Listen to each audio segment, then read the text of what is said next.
about graphing the absolute value. So I just have here 2x. And you know what absolute value function looks like from what you've been doing before. So what they're trying to do is get you to understand the concept of a piecewise function by looking at this. Now, you had y equals negative 2x, and you had y equals 2x. And you can see that, you know, if I turn off the black, the purple covers the red line perfectly, but it keeps going.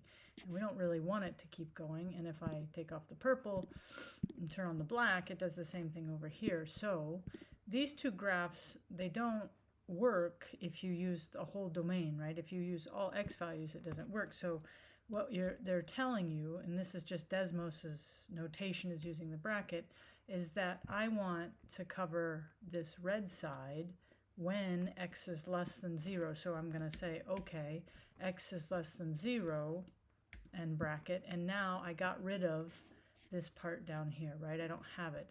And so now I want to do the same thing with this part of the graph. I don't want to have when x is negative, so I'm going to say, well, when x is greater than or equal to 0, right? And now, oh, I said less than. That's why I'm looking at it funny.